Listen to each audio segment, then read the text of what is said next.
Tudo bem, com prazer. Isso, então vamos lá para João 3.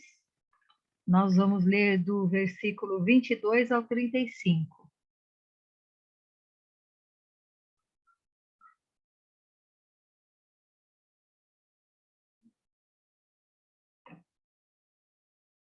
Essa devocional, ela está sendo tirada do Pão Diário e ela tem sob o título Tudo o que Posso Ver, tá bem? Assim diz aqui a leitura que fala sobre outro testemunho de João Batista. Depois disso, foi Jesus com seus discípulos para a terra da Judéia, ali permaneceu com eles e batizava. Ora, João estava também batizando em Enom, perto de Salim, porque havia ali muitas águas, e para lá concorria o povo e era batizado. Pois João ainda não tinha sido encarcerado. Ora, entre os discípulos de João e um judeu suscitou-se uma contenda com respeito à purificação. E foram ter com João e lhe disseram: Mestre, aquele que estava contigo além do Jordão, do qual tens dado testemunho, está batizando e todos lhe saem ao encontro. Respondeu João: O homem não pode receber coisa alguma se do céu não lhe for dada. Vós mesmos sois testemunhas de que vos disse: Eu não sou o Cristo, mas fui enviado como seu precursor. O que tem a noiva é o noivo, o amigo do noivo que está presente e o ouve, muito se regozija por causa da voz do noivo, pois esta alegria já se cumpriu em mim. Convém que ele cresça e que eu diminua.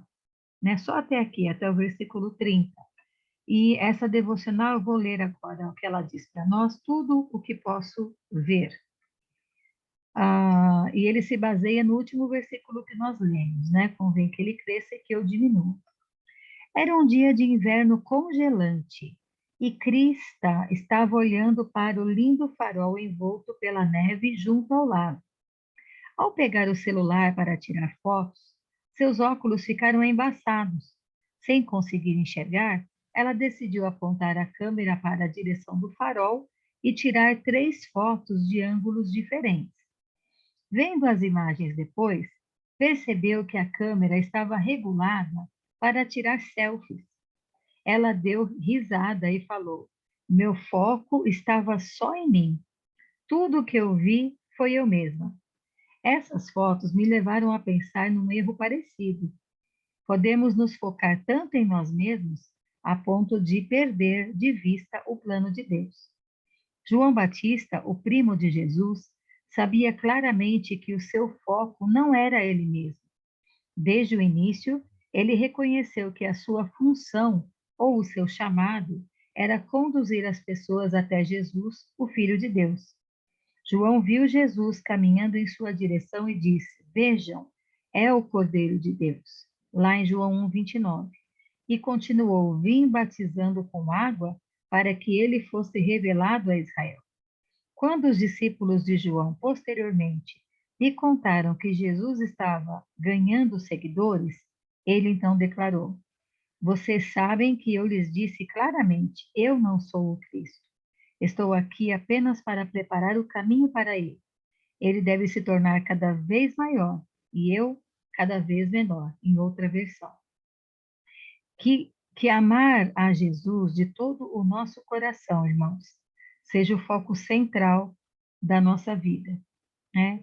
Nós podemos pensar de que maneira nós podemos amar mais a Jesus. De que maneira nós podemos amar mais a Jesus? Nós vamos falar hoje sobre fé e tecnologia. A fé nos impulsiona a amar irrestritamente a Jesus. A tecnologia, se mal usada, não vai por este caminho.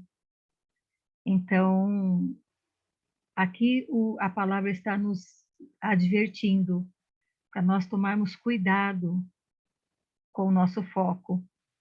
Às vezes a tecnologia pode tirar um pouco o nosso foco, se nós não soubermos usá-la adequadamente, né? Jesus, ele certamente nos ensina a olhar além do nosso eu, para além do nosso eu, né? Jesus nos ensina a ter o nosso olhar nele, né? e que nós possamos manter o nosso olhar, a nossa lente, o nosso foco no lugar certo, né?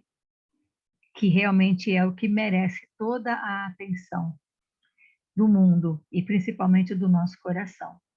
Que o Senhor nos abençoe e nos ajude a entender que convém que nós diminuamos e que Ele cresça cada vez mais. Para nós e principalmente na vida dos nossos adolescentes. Ensinar isso, né? Convém que Ele cresça e que nós diminuamos. Vamos orar? Pai do céu, nós queremos te agradecer porque o Senhor nos deu mais esse dia de vida na sua presença. Te louvamos, ó Pai, por essa aula que teremos hoje, um assunto especial, um assunto atual. E nós te louvamos, ó Deus, por cada aluno que já está aqui na nossa sala, seus convidados também. Que o Senhor nos abençoe com sabedoria, entendimento, para Deus usufruir de tudo que será falado. Traduza ao nosso coração, Pai, de maneira que nós possamos nos apropriar e utilizar isso nos ministérios que temos com nossos adolescentes, com as pessoas da nossa igreja, da nossa casa também. Cobre o teu servo, doutor Gustavo, nosso irmão, com a tua paz, a tua sabedoria. Ele é um homem humilde, um homem que anda na sua presença, tem prazer de estar contigo, nós sabemos disso. Usa, ó Deus, para a tua honra, para a tua glória, para a nossa edificação também.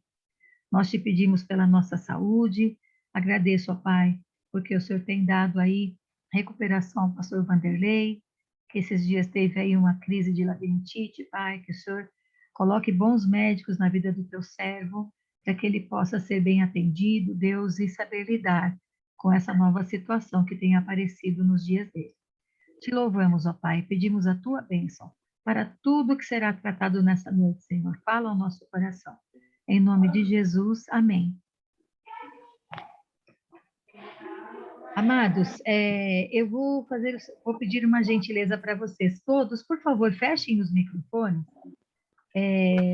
O doutor Gustavo ele vai usar o tempo todinho da aula para poder trazer para nós essa palestra sobre fé e tecnologia. Nossa aula vai até às 21, viu, Gustavo? Por favor, você se apresente, ninguém melhor do que você para falar de si mesmo, ok?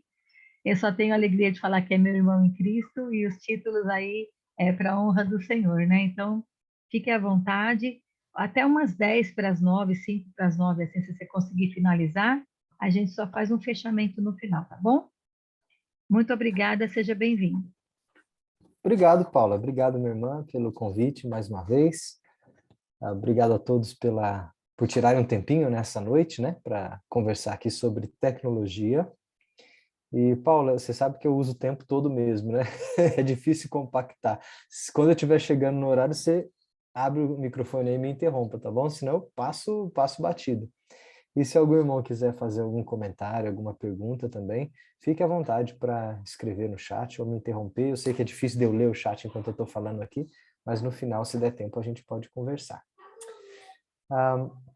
Bom, como eu disse, é um prazer falar aqui para o PAV, e um ministério que se preocupa com a edificação dos adolescentes. E eu creio que existe uma esfera muito importante da nossa vida e que na vida dos adolescentes e jovens ela toma dimensões maiores ainda, que é a nossa relação com a cultura, né? Com o mundo que nos cerca, as produções humanas que nos cercam. Então, o que eu venho falar com vocês aqui hoje tá no campo aí da teologia pública, né? Da nossa relação com a cultura. Não vou fazer um estudo bíblico, não vou fazer um estudo sistemático, não é essa ideia, não. É falar da nossa relação com a cultura, porém da perspectiva de um cristão. Eu sou um professor de engenharia. Eu sou professor de engenharia naval aqui na Escola Politécnica da Universidade de São Paulo. E eu trabalho com tecnologia no meu dia a dia e, ao mesmo tempo, eu trabalho lecionando com as mentes dos jovens atuais, né? Eu pego eles um pouquinho depois que vocês os deixaram adolescentes. Eu pego eles na faixa dos seus 20 anos entrando na faculdade. Então, o que eu quero compartilhar com vocês hoje está numa interface de duas atuações que me atraem e me satisfazem muito. A primeira é como professor na USP, mas a segunda é como um cristão envolvido nesse diálogo entre fé cristã e ciência. E se vocês ainda não conhecem, eu os convido a conhecerem a Associação Brasileira de Cristãos na Ciência, que estuda e se dedica a esse ministério de interface entre a nossa vida, a ciência e a tecnologia, tá bom? Então, o que eu venho conversar com vocês está muito no campo da minha experiência prática, do que eu tenho visto com os adolescentes e refletido como um cristão. Bom, se você parar para pensar o que é tecnologia, fechar os olhos e imaginar uma definição visual para tecnologia, eu tenho quase certeza que você vai pensar em alguma coisa eletrônica, que emite luz, que pisca, que brilha, né? Muito provavelmente um celular. E quando a gente fala de tecnologia da perspectiva do cristão, eu não estou querendo dizer que tecnologia cristã é simplesmente assistir culto online ou ter Bíblia no celular. Não é desse tipo de uso de tecnologia que eu quero chamar a atenção. Quando eu falo a tecnologia da perspectiva cristã, não tem nada a ver com transformar um objeto em algo sacro ou dar a ele um fim apenas para a religião. Não é isso não, tá bom? É algo mais profundo. É como nós cristãos nos relacionamos com toda a tecnologia que nos cerca. Daqui a pouco eu vou definir o que eu entendo como tecnologia, mas eu quero que vocês entendam desde o começo que é algo um pouco mais profundo, algo de princípios. E nós vamos tentar tirar princípios norteadores para a maneira como nós e os nossos adolescentes se relacionam com a tecnologia que está nas nossas vidas. É inevitável. Bom, esse aparelhinho talvez seja o símbolo de um artefato tecnológico nas nossas vidas. Se eu fizer uma sondagem aqui, eu creio que todo mundo tem um treco desse em casa, que acende, que pisca e que em poucos toques do seu dedo conseguem qualquer informação do mundo em segundos na sua frente. Bom, se vocês têm mais ou menos a minha idade, vocês aprenderam a viver com um celular, depois de jovens ou de adultos. Mas os nossos filhos e netos, aí os nossos adolescentes e crianças, eles já nasceram em um mundo imersos com todo o conhecimento da humanidade na palma das mãos. Eles não conhecem outro mundo, ok? Isso não quer dizer que eles sejam nem abençoados, nem amaldiçoados. Não quero fazer um juízo de valor, não. Só quero dizer que no tempo deles, o que é novidade é diferente daquilo que era novidade no seu e no meu tempo. Porque provavelmente você nasceu num momento, numa época, em que a televisão era parte da sua vida desde criança. Mas os seus pais nasceram numa época em que a televisão era novidade. Então, cada geração, em cada época, vai ter o seu relacionamento com a tecnologia da sua época. Pois bem, agora deixa eu fazer uma distinção aqui bem clara do que é tecnologia. Mas antes, deixa eu começar dizendo o que é ciência. Eu entendo como ciência aquele empreendimento humano, ou seja, tudo que o ser humano faz, para conhecer como é que o mundo natural funciona. Isso é fazer ciência. Ele faz experimento, ele descobre, ele estuda, ele investiga, ele testa, ele faz modelos. Tudo isso que eu falei faz parte de um método que hoje a gente chama na modernidade de método científico, que nos permite, seres humanos, entender, compreender, conhecer e aprender da realidade que nós estamos imersos, estamos envolvidos. Então, quando eu falo que isso daqui é H2O, todo mundo entende porque tem um certo conhecimento científico e sabe que eu estou definindo a composição molecular da água. Ok? Isso é conhecimento do mundo natural. Agora, tecnologia vai um pouco além da ciência. Enquanto a ciência está preocupada em conhecer como funciona, tecnologia dá um passo adiante. E ela está preocupada em criar, construir, transformar coisas novas que tenham utilidade. Então, tecnologia não é só conhecer como é que funciona, mas é transformar o mundo natural com algum fim útil, com alguma finalidade e benefício. Por isso a tecnologia está necessariamente relacionada com benefício, utilidade para a humanidade. Tá claro, turma? Então, tecnologia requer transformar o mundo natural para um fim útil. Então, se eu pegar o meu exemplo aqui do copo d'água, transformar o vidro para segurar água na minha mão é um objeto, um artefato tecnológico. Tem uma finalidade. Eu transformei areia, sílica, por um processo térmico e virou vidro, e agora isso serve para alguma coisa. Tecnologia. Conhecer do que é feito o vidro, conhecimento científico. Tá bom? Lógico, ciência e tecnologia andam de mãos dadas. À medida que uma avança, a outra também avança, né? E com mais tecnologia, a gente conhece melhor o mundo, e conhecendo melhor o mundo, a gente faz mais tecnologia.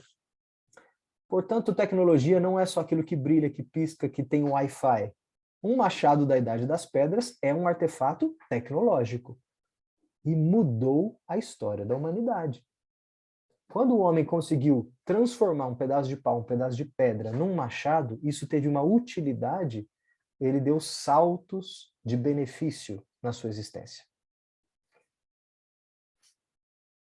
Um garfo e faca na tua casa é tecnologia. Não precisa ter Wi-Fi. Um isqueiro, imagina o domínio do fogo, tecnologia. Olha o benefício que isso traz. Até as coisas mais modernas e espantosas, como esses aceleradores de partículas que nos permitem, por conta do avanço tecnológico, descobrir como é que um átomo é feito.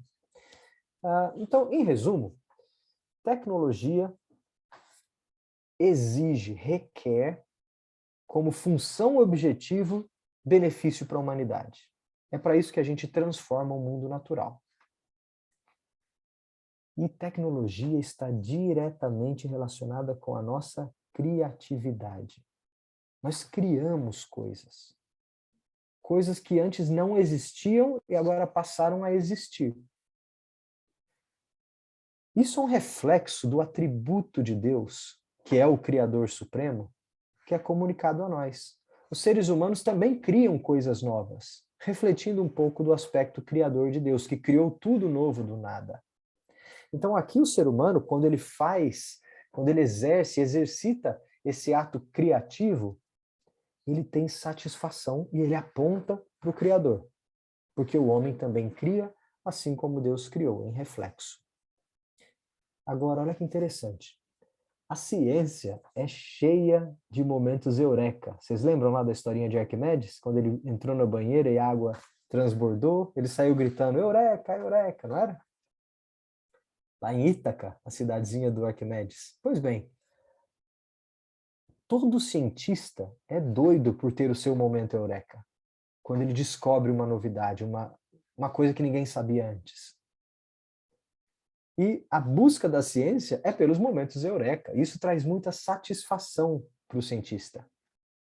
Todo mundo quer descobrir alguma coisa, por isso a gente faz ciência. Agora, eu sou um engenheiro. Eu quero dizer para vocês que existe um momento mais gratificante do que o momento eureka da ciência. Eu gosto de falar que é o momento caraca da tecnologia. Não é aquele momento que você descobre como a coisa funciona, mas é aquele momento que você constrói uma coisa que não existia e que agora serve para trazer benefício para a humanidade.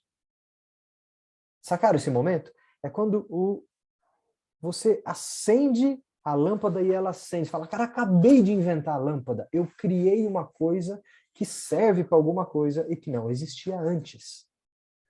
Isso traz para o ser humano uma satisfação enorme.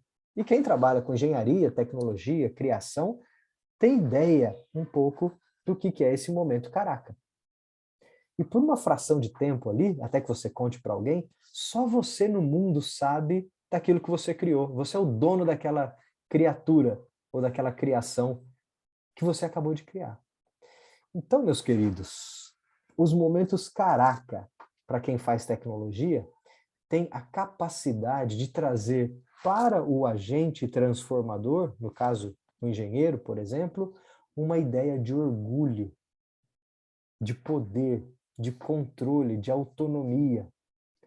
Desenvolver tecnologia toca direto aonde nosso coração gosta de ser tocado. no seu orgulho. Satisfaz de um jeito que nos dá uma sensação de controle e poder. E isso cheira o que para nós cristãos, hein? Isso cheira ídolo. Isso toca na fonte do pecado, no orgulho. Portanto, aquela sensação de você dar conta de criar todas as coisas, por melhores que elas sejam, não estou criticando o objeto criado, não. Eu estou criticando a autonomia que o ser humano quer se dar por ter condições de criar muitas coisas. É um pouquinho de querer ser Deus ali. É pegar o seu aspecto de criatividade e elevá-lo ao extremo dizendo, eu sou tão criador quanto Deus. Então, olha só, o ponto que eu quero trazer aqui é o seguinte, a tecnologia tem a capacidade, por ação humana, de fazer coisas muito boas, de que transformam a nossa vida para melhor, mas ela também tem o poder de, tocando no nosso ego, à medida que o desenvolvedor da tecnologia fica cada vez mais autoconfiante, mais orgulhoso e, por consequência, mais dependente da própria droga que ele está tomando. A droga do controle, do poder e da transformação do mundo que ele acha que ele tem condições de exercer. Ok? O primeiro ponto é esse. Então, a tecnologia, ela tem a capacidade de mudar as nossas vidas pelo hábito. Vocês tiveram a vida transformada por causa desse aparelhinho celular. Ninguém mais se comunica como se comunicava há 10 anos atrás, nem há 5 anos atrás. Ninguém mais tem paciência de esperar uma mensagem ser recebida pelo outro lado, tem que ser instantâneo. Ninguém mais espera uma carta ser levada pelo carteiro em 3, 4 dias viajando o país. Não, mudou a forma como a gente se comunica. Mudou a forma como a gente se relaciona com os amigos. Se você perguntar para uma pessoa, quantos amigos você tem? Imediatamente um adolescente vai pensar, cara, eu tenho 560 seguidores no Instagram. Porque para ele amizade virou sinônimo de seguidor de rede social. E ter mais amigos, às vezes, é ter uma lista cheia de seguidores ou muitos likes. Ser popular hoje em dia não é, talvez num contexto aí de escola, ser mais bonito ou ter mais amigos na sua rodinha, ou ter, né, domínio, influência sobre os colegas, mas é ser um influencer digital, é ter mais seguidores, é postar vídeos ousados que os outros não têm coragem de fazer. E agora, à medida que a tecnologia vai mudando as nossas vidas, porque a gente acaba dependendo dela e precisando dela e acostumando a viver assim, ela, pelo hábito, vai entrando e mudando a maneira como a gente enxerga o mundo. Se vocês acompanham um filósofo contemporâneo, autor muito bom, chama James Smith, ele escreveu um livrinho que é Você é aquilo que você ama. É um bom livro, vale a pena ler. E ele vem trazer exatamente esse ponto. A gente se transforma e as nossas liturgias diárias são moldadas pelo hábito. Aquilo que você faz mais tem condições de mudar aquilo que você adora. Ok? Então, cuidado. A tecnologia ela vai entrando nas nossas vidas pelo hábito. Ninguém é perguntado se quer ou se não quer, se vai tomar uma decisão. Quando vê, já foi. Entrou, você vive assim e você não vive mais de outra forma. Se eu perder esse treco aqui, eu perco todas as minhas reuniões, todos os meus contatos, eu não sei nem a data de nascimento de pessoas próximas, por exemplo. Eu dependo, como se isso aqui fosse uma extensão da minha cognição, uma extensão da minha memória, uma extensão da minha mão. É um órgão do meu corpo. E assim vai mudando as nossas vidas. Agora, o segundo ponto é que, ao mesmo tempo que a tecnologia nos molda e nos transforma, ela também alimenta o nosso orgulho. Porque quem é o criador da tecnologia? Nós mesmos. Quanto mais a gente faz, mais benefício tem, mais a gente se satisfaz, mais a gente quer fazer. Então ela é um ciclo vicioso de alimentar o nosso próprio orgulho. Tá bom? Eu não quero pintar uma ideia muito ruim da tecnologia, achando que é só problemas, não, porque ela tem muita coisa boa. Mas eu estou falando com cristãos justamente como um alerta, porque alguma coisa ruim no nosso relacionamento com a tecnologia precisa ser consertada. Então vamos refletir um pouquinho de onde vem essa ideia, essa impressão que a gente tem sobre tecnologia ser boa ou ser ruim, ser do bem ou ser do mal. Porque pode ser que algum de vocês tenha uma ideia assim, cara, se a tecnologia muda as nossas vidas, então é melhor viver sem tecnologia. Aí eu te pergunto, quando é que você acha que o ser humano viveu sem tecnologia? Foi na época da sua avó? Ora, sua avó tinha sabão para lavar roupa, ela usava faca para cortar o pão. Ela não estava tão sem tecnologia assim, não. Ah, então volta mais. Foi na Idade Média? Bom, já tinha carroça, já tinha roda, já tinha domínio do fogo, já tinha bronze. Aí você fica pensando, então quando é que o homem viveu sem tecnologia? Eu te digo, nunca houve uma época em que o ser humano viveu sem tecnologia. Ela sempre foi presente na nossa história. Ela é parte do desenvolvimento humano. Então não é uma questão de voltar atrás e de destecnologizar. Acabei de inventar uma palavra, hein? De nos despir da tecnologia. Não é questão disso, não. É questão de redirecionar a tecnologia. E eu vou chegar nesse ponto daqui a pouco. Mas se você pensar na tua Bíblia, escola dominical, qual é a primeira referência à tecnologia que você acha, que você lembra lá na Bíblia? Fecha os olhos, lembra aí, tenta fazer uma leitura lá, provavelmente está lá no Gênesis, né? Está no começo. Qual que é a primeira ideia de objeto tecnológico do homem construindo alguma coisa para algum fim útil, né? Para se salvar de alguma coisa, se safar, ter uma vida melhor. Qual que é a primeira referência bíblica para a tecnologia? Será que é a Arca de Noé? Eu gosto de brincar que, como eu sou um engenheiro naval, eu adoraria que o primeiro objeto tecnológico da humanidade tivesse sido um barco, porque aí seria, né, maravilhoso para a minha profissão. Mas não foi a Arca de Noé o primeiro objeto tecnológico da humanidade. É antes. Vamos ler esse versículo aqui comigo? E os olhos dos dois se abriram e eles perceberam que estavam nus. Então, juntaram folhas de figueira para cobrir-se. O que o homem fez aí, lá no Éden? Transformou alguma coisa do mundo natural para um fim útil. Ele deu uma função diferente para a folha da figueira, que era cobrir a sua vergonha. Isso é tecnologia. Ok? Não precisa ter eletrônica, não precisa ser grande, não precisa ser difícil. Ele transformou com a sua criatividade algo para suprir uma necessidade sua. No caso, a necessidade era a vergonha por consequência do pecado.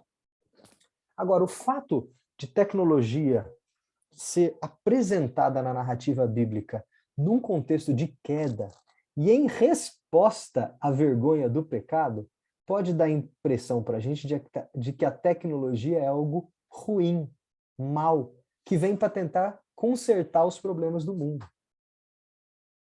Mas não é só porque ela aparece na narrativa aí de Gênesis 3 que ela não existia num contexto da criação de Gênesis 1 e 2. E o que eu quero mostrar para vocês agora é que a tecnologia está presente antes da queda. Mesmo que as menções de artefatos tecnológicos apareçam depois da queda. Olha uma menção aí a um artefato tecnológico que às vezes passa despercebido. E conheceu Caim, a sua mulher, e ela concebeu, e deu à luz a Enoque, e ele edificou uma cidade, e chamou o nome da cidade conforme o nome do seu filho Enoque. Ou seja, Caim aí criou uma cidade. E cidades eram, e até hoje são, os maiores artefatos tecnológicos que o ser humano cria. Não é esforço de uma pessoa só.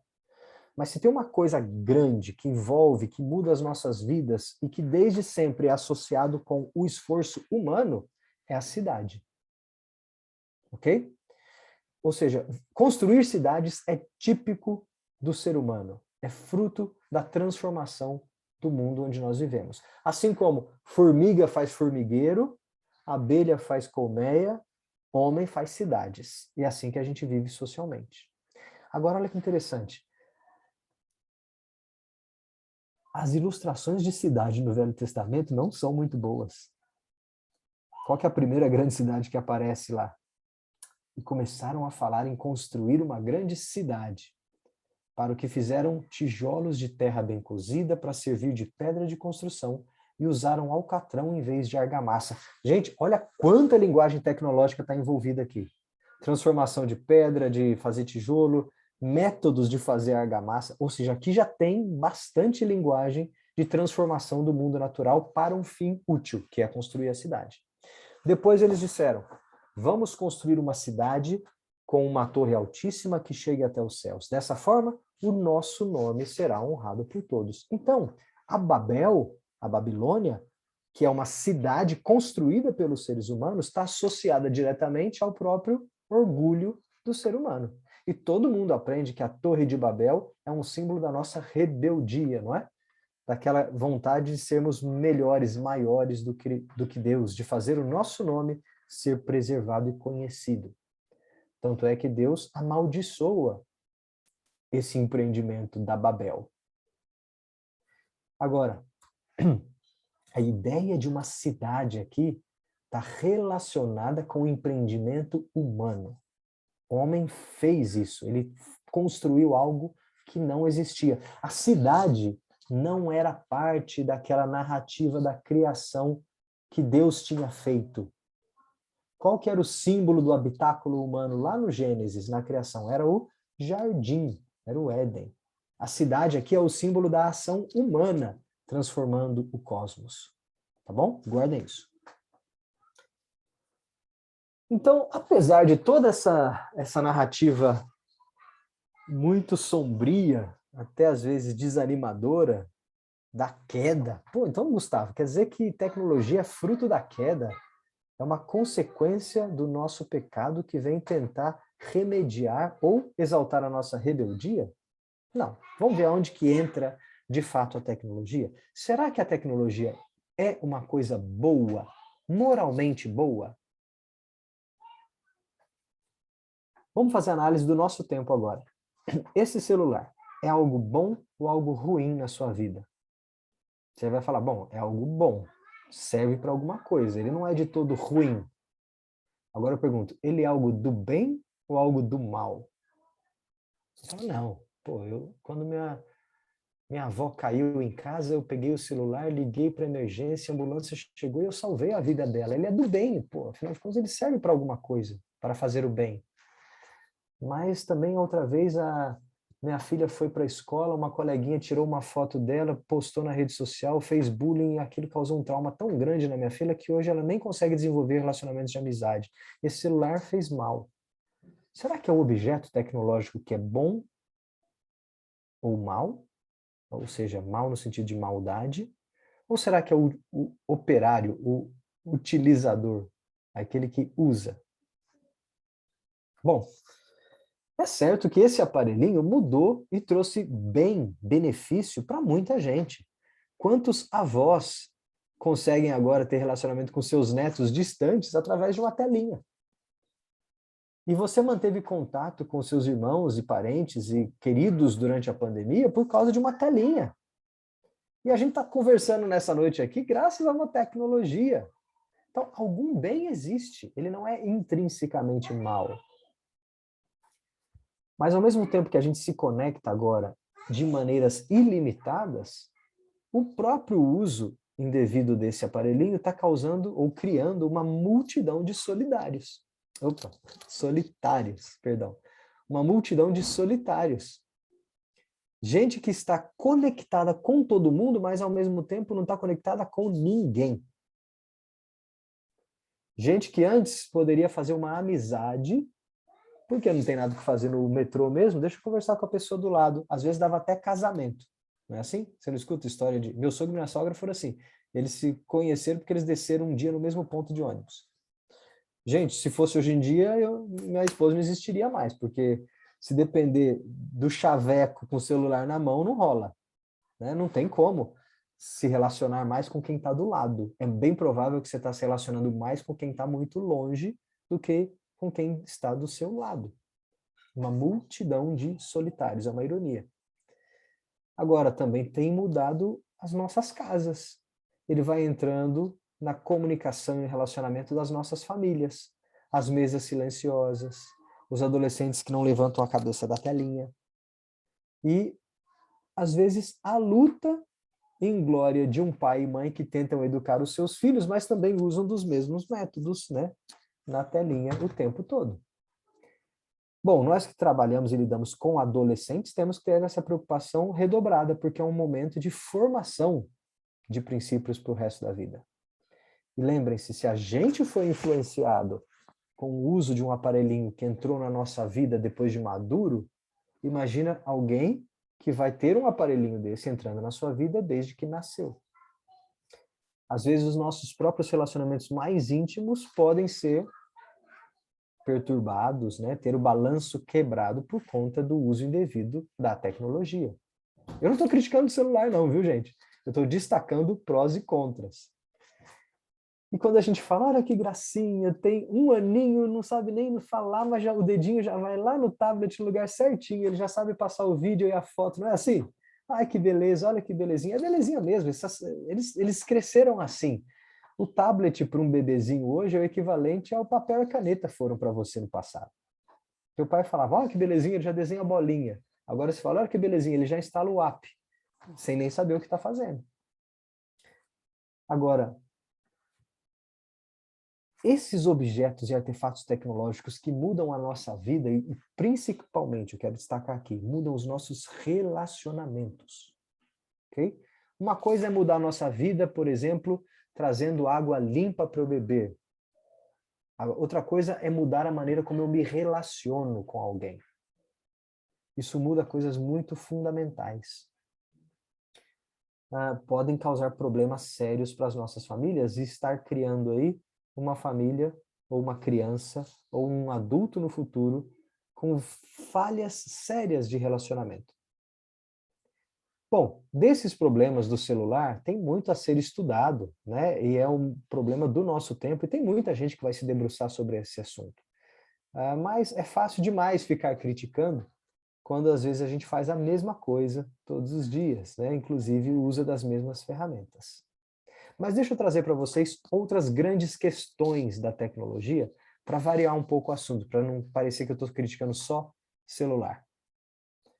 Por exemplo, a gente fala as big questions, né? Aquelas questões que são fundamentais nas nossas vidas. Energia. A humanidade sempre vai consumir mais energia. E para a gente tirar energia, a gente precisa de tecnologia. E a gente consome mais energia porque a gente está avançando tecnologicamente. Então a população cresce, a demanda energética cresce, você tem que tirar mais energia e vai precisar cada vez de mais energia.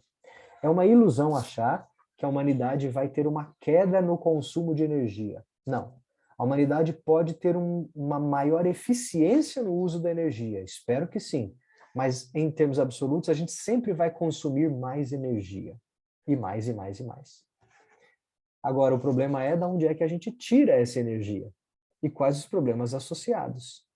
Então, eu trabalho com essas plataformas de petróleo, como engenheiro naval, e elas são fonte de energia, de combustível, não é? A gente tira energia que está em combustível fóssil debaixo da água, lá no pré-sal. Precisa de tecnologia para chegar lá, para tirar energia, para alimentar a nossa própria tecnologia e necessidade de conforto e de estilo de vida. Nós também queremos recursos ilimitados e cada vez mais baratos, né? Ninguém está disposto a pagar mais do que alguns centavos por uma caneta de plástico, uma caneta Bic. Hoje você não pensa 2 vezes em jogar fora prato e talher descartável, porque não custa nada. Plástico chegou num nível que vale a pena comprar e descartar. E a gente quer plástico cada vez mais barato. Ninguém quer viver pagando caro para ter que lavar louça, não é? É o conforto que isso trouxe. Só que isso tem um custo. Tem um custo de poluição, de dejetos no meio ambiente. E a quantidade de lixo e lixo plástico que a gente tem gerado vai chegar uma hora que não vai fechar a conta, se já é que não está fechando. A gente acaba não dando fim próprio para o plástico que a gente mesmo quer consumir. E o problema de habitação, hein? Todo mundo quer morar em cidades. E cada vez mais gente morando em cidades. E as cidades vão ficando insustentáveis. A gente tem sérias crises e problemas de habitação, não só no Brasil, no mundo inteiro. É um problema tecnológico. Como é que a gente resolve esse problema de habitação? Como é que a gente resolve o problema dos armamentos? Armas cada vez mais poderosas. Era uma um problemaço lá na Guerra Fria, né, nos anos 80, 70. Agora a gente fala de armas químicas, armas que não têm nem pessoas mais, armas que atingem e destroem uma nação a partir de um controle remoto. Como é que fica a nossa situação de carreira profissional, de emprego, quando tecnologia vai aumentando, pessoas vão perdendo função na sociedade, não dá tempo da sociedade amadurecer, né? Você pensa, pô, carreiras de antigamente já não existem mais, o sapateiro, o copista, algumas funções, o chofer, isso já não existe mais. E você fala, nem deveria existir, porque olha, a gente não vive mais dessa forma, mas para quem era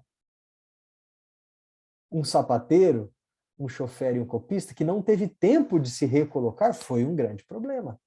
E pode ser que daqui a pouco o contador, o engenheiro, o operador de raio-x também desapareçam, porque as tecnologias vão avançando. O que é que a gente faz quando a sociedade não desenvolve no mesmo ritmo? E o problema da fome. Como é que a gente vai alimentar 9 bilhões de pessoas em 2050?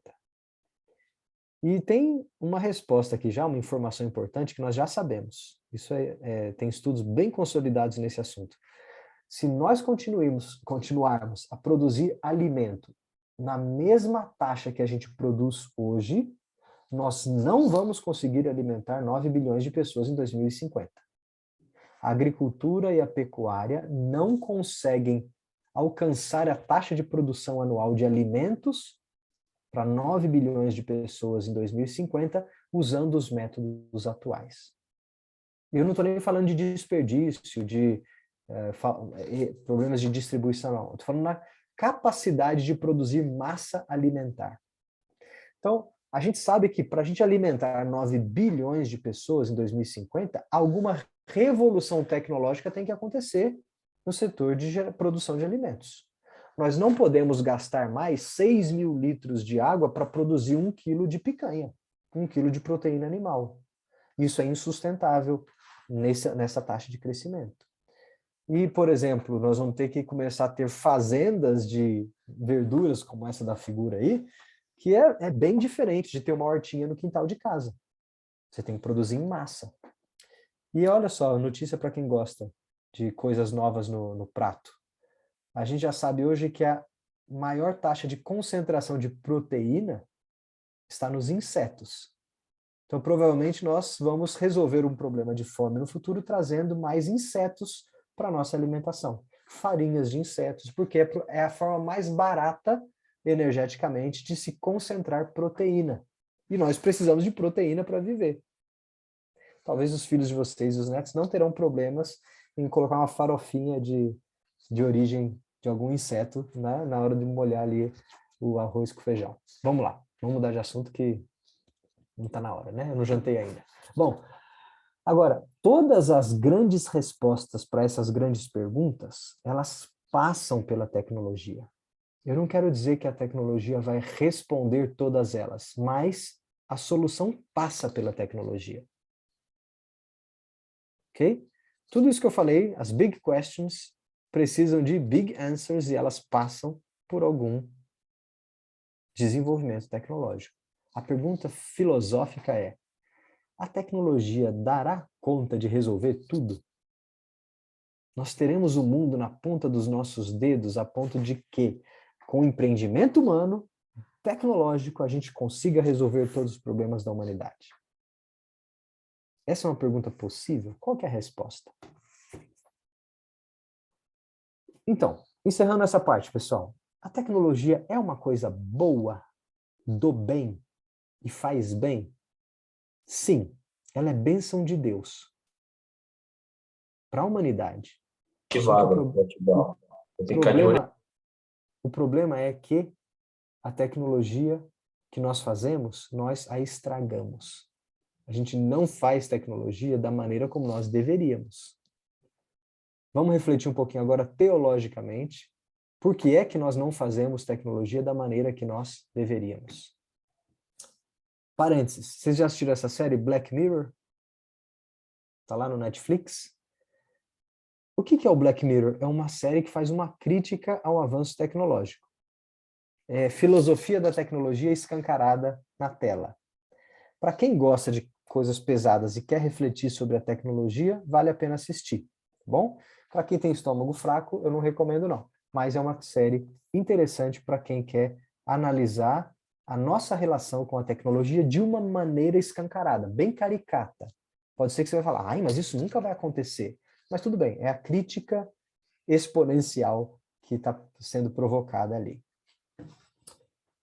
Vamos refletir então, teologicamente, como é que a tecnologia surgiu e por que é que ela se corrompeu? Para a gente fazer isso, como cristãos, a gente só consegue pensar num arco histórico de 4 capítulos. Todo cristão enxerga a história do mundo assim, né? O mundo foi criado, depois nós caímos em pecado, e o mundo sofre as consequências da queda. Depois o mundo foi redimido, ou está sendo redimido, né? Passando por um longo processo de redenção, do qual nós participamos como agentes do reino, antecipando o reino que um dia será consumado e tudo será restaurado. Okay? Lá na glória, quando Jesus voltar, é que as coisas estarão restauradas. Até lá, e nós vivemos nesse período aqui, ó, dentro dos efeitos da queda, num processo de redenção. Nós não vivemos lá no mundo perfeito da criação e ainda não vivemos no mundo restaurado. Portanto, o que a gente faz aqui no meio, como a gente vive, como a gente se relaciona, né, tudo que a gente faz, como a gente pensa, o que a gente adora, é influenciado pelo pecado. Bom, e a tecnologia está nesse contexto? Vamos relembrar o que é que Deus fez lá na criação. Lembra da sua aula de escola dominical agora? Quando Deus criou o mundo perfeito lá no Jardim do Éden, naquela imagem arquétipa do paraíso que está lá na narrativa de Gênesis, que aponta para uma realidade perfeita, muito maior do que pensar que o mundo era só um jardinzinho no meio de um rio, não é isso não. O texto ali está dizendo que a perfeição e a harmonia do jardim apontam para um mundo maravilhoso e perfeitamente criado. Deus criou o ser humano lá naquele jardim e deu 3 mandatos, 3 ordenanças profundas para o ser humano. E ordenanças que definem quem o ser humano é. Deus falou assim, vocês serão seres espirituais e vocês têm que, é uma ordem, vocês vão se relacionar comigo espiritualmente. É um relacionamento vertical ou o mandato espiritual. Segundo, Deus falou assim, vocês são seres sociais. Eu fiz um homem e uma mulher, vocês vão encher a terra de seres humanos. E vocês têm que se relacionar uns com os outros. É o mandato social. E o terceiro, Deus falou assim, vocês são criaturas minhas, corregentes e governadores do mundo natural. Portanto, vocês vão se relacionar com a criação, numa direção circular. Ok? Então, ao homem foram dados 3 mandatos, espiritual, social e cultural. E tudo que a gente faz está incluído nesses 3 mandatos. E quando a gente faz os mandatos direito, de boa maneira, diante da face de Deus, tudo vai bem. O homem se satisfaz, ele vive feliz, ele agrada a Deus, ele adora e glorifica o nome do Senhor, que deu os mandatos para o seu servo. Isso era assim lá no Éden. Tudo girava bem, tudo girava direitinho, né? Adão, Eva, o contexto do paraíso, a natureza, a criação e o relacionamento direto de Deus com Adão e de Adão com Deus. Pois bem, o que aconteceu na história? A gente parou de viver dessa forma por causa do pecado. Mas vamos ver a ordenança do mandato cultural, onde é que está? Lá no Antigo Testamento. Deus falou assim para Adão e Eva, Deus os abençoou e lhes disse, sejam férteis e multipliquem-se, encham e subjuguem a terra. O que quer dizer subjugar, hein? Subjugar significa colocar debaixo do mesmo jugo. Jugo é aquela canga que vai presa na cabeça do boi, que puxa o carro de boi. Né? Subjugar significa dominar. Dominar algo que é potencialmente maior que você. É trazer para o controle. Exercer esforço para governar. Então, quando Deus fala assim, você vai subjugar a terra, Não está dizendo que você vai explorar, não. Você vai usar para um fim bom, vai trabalhar a terra de maneira controlada e você vai ter controle sobre a terra, sobre o cosmos. Você vai colocar seu domínio sobre ela. É uma demonstração do reflexo de Deus como governador e o homem como co-governador, ou como gerente da criação. Ou seja, é uma comunicação da autoridade de Deus para o homem que a reflete para o resto da criatura. Agora, lá na frente, Deus fala assim também. O Senhor Deus colocou o homem no jardim do Éden, para quê? Para cuidar dele e cultivá-lo. Aqui são dois verbos bem importantes, um relacionado ao zelo, ao cuidado, à preservação, e o outro relacionado ao trabalho, ao serviço. O verbo aqui, cultivar, é o verbo de servir, de colocar esforço para trabalhar, okay? De lavrar. Algumas Bíblias mais antigas traziam o termo zelar e lavrar, ou guardar e lavrar a terra. É a mesma ideia. Daí, desse termo cultivar, que vem o mandato cultural. Cultural não é aqui de cinema, teatro, artes, não. É de cultivo, de cultivar a cultura, okay? Do mundo criado por Deus. Então, a ordenança para o homem desenvolver domínio, trabalhar e cuidar do mundo natural vem antes da queda. É lá no Éden, quando as coisas eram perfeitas. E tem símbolos lá no paraíso que nos dão a ideia de que o homem tinha domínio e governava sobre a criação. Aquela ilustração de Adão dando nome aos animais, lembra que no Antigo Testamento dar nome a alguém é um símbolo de poder e autoridade sobre a outra pessoa. É Deus dizendo assim, você vai poder classificar, ordenar e dar nome aos animais como co-governador do mundo criado. A mesma coisa, a ideia do jardim do Éden. Um jardim é muito diferente de uma floresta, uma mata nativa. E o fato do Éden ser descrito como um jardim implica zelo e cuidado. Um jardim não fica bonito sem cuidado. E ali a linguagem bíblica do paraíso é um jardim trabalhado. Num jardim você coloca uma planta vermelha aqui, você põe uma outra lá para compensar a cor, você corta a grama, você apara, você coloca esforço para moldar o jardim. Essa é a ideia do Éden. Okay? E isso era bom. A beleza da criação antes da queda é que tudo isso era muito bom. O homem fazia isso com prazer, com satisfação, definia quem ele era e glorificava a Deus.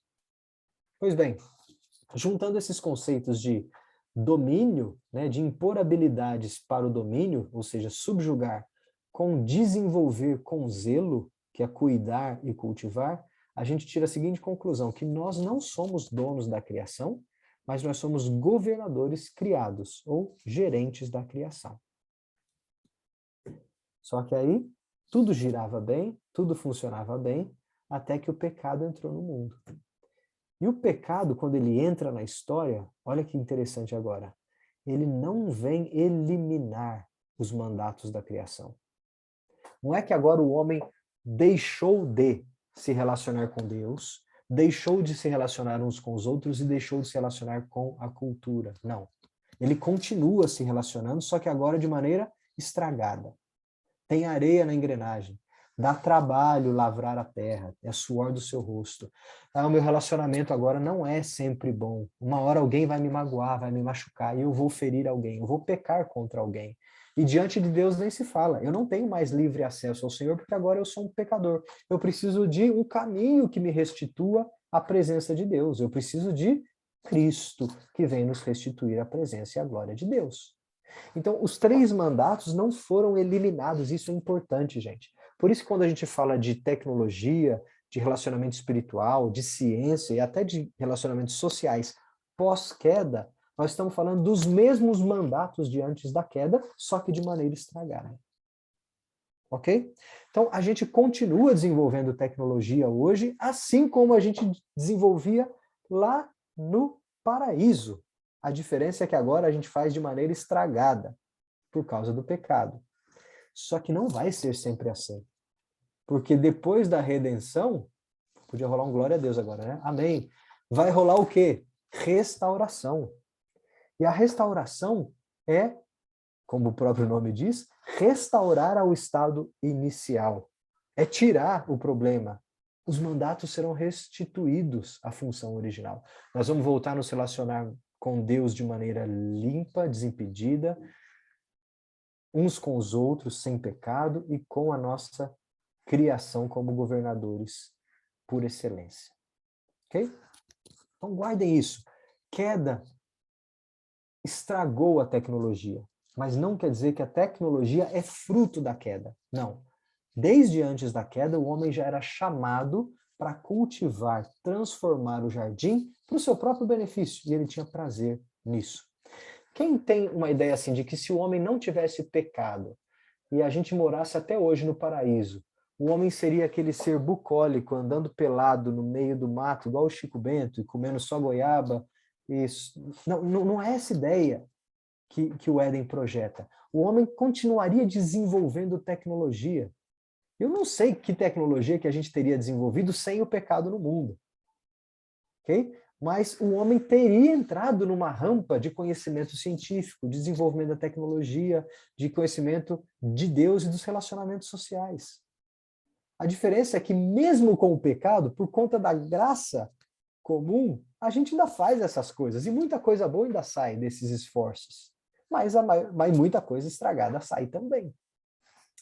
Agora, lá na glória, nós vamos ter esses mandatos restaurados. Você tem que falar isso para o teu adolescente.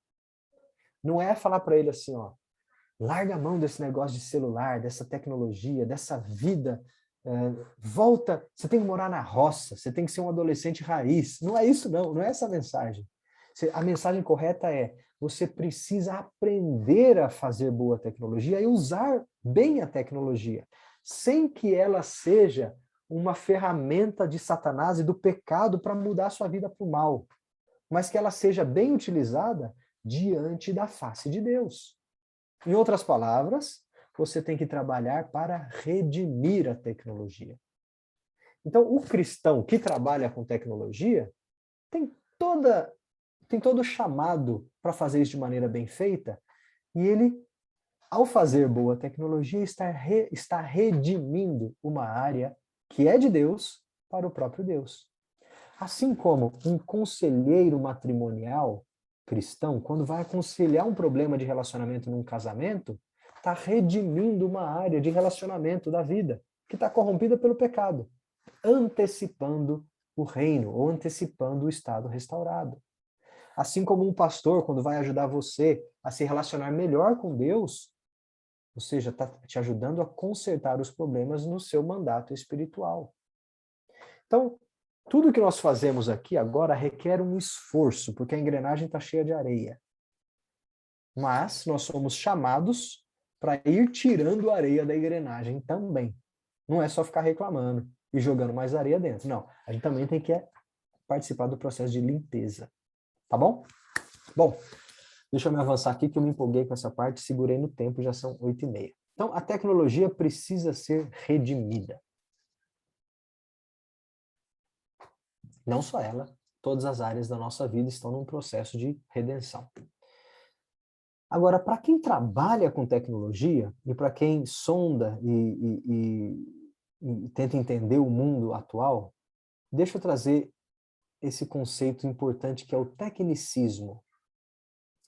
Esse senhor simpático aqui é um filósofo, engenheiro e senador da Holanda, chama Egbert Schirmer, e ele é um desses filósofos da tecnologia de perspectiva cristã. E eu tenho estudado bastante os livros, né? O que ele é vivo ainda, está em atividade, já bem idoso, mas ele tem escrito bastante no nosso tempo. Inclusive esse livro que está aqui à esquerda, Fé, Esperança e Tecnologia, é uma publicação da Associação Brasileira de Cristãos na Ciência, junto com a editora Ultimato, e para quem é da área de tecnologia, vale muito a pena. Se você tem um engenheiro na família, um engenheirinho querendo crescer aí, dá esse livro de presente, porque vai ajudá-lo a ser um bom profissional cristão com um relacionamento bem estruturado na área da tecnologia. Pois bem, o que o Schirmer vai dizer? Ele define o tecnicismo. Tudo que tem um ismo no final é uma visão de mundo, tá? É uma forma de ver o mundo. Então ele vai falar assim, ó, tecnicismo é a pretensão do homem como autodeclarado senhor e mestre da criação e usando a tecnologia para dobrar toda a realidade à sua vontade para solucionar todos os seus problemas. Então, o tecnicismo é achar que a tecnologia dá conta de resolver tudo. Olha lá, a gente saiu do extremo daqueles que acham que a tecnologia é sempre má, e tem gente no mundo que acredita que a tecnologia só faz mal, né? Que quer viver talvez como um hippie ou um naturista, alguma coisa, né, sem tecnologia nenhuma, e é uma ilusão, porque o ser humano nunca viveu sem tecnologia, desde Adão. E no outro extremo tem aqueles que idolatram a tecnologia, dizendo que a tecnologia é a solução para todos os nossos problemas. E quem pensa dessa forma é um tecnicista. Bom? Claro, a pessoa não vai se identificar como um tecnicista, né, gente? Você é tecnicista? Eu sou. Eu não sou, não. Não é assim, não. Mas é uma maneira de enxergar o mundo que às vezes a própria pessoa nem percebe que tem, né? Então, o tecnicismo toma formas e aspectos de religião. Não uma religião institucionalizada. Vamos adorar a tecnologia. Oh, não é isso, não, né? O tecnicismo passa a ser uma crença de que a tecnologia pode consertar o mundo. Por que isso toma aspectos de religião? Porque ela invoca as nossas esperanças últimas. Ok? Quem vive como um tecnicista vai falar o seguinte: não, a tecnologia vai resolver, a humanidade está melhorando, está progredindo, daqui a pouco a gente resolve, tudo vira paraíso. Acabou de depositar a sua esperança última de salvação do mundo no processo tecnológico. Viram onde é que está o perigo aí? Fazer boa tecnologia é uma coisa boa. Achar que a tecnologia vai resolver todos os nossos problemas e salvar a humanidade, inclusive das suas próprias mazelas, é uma idolatria. É não entender qual que é a essência do problema humano.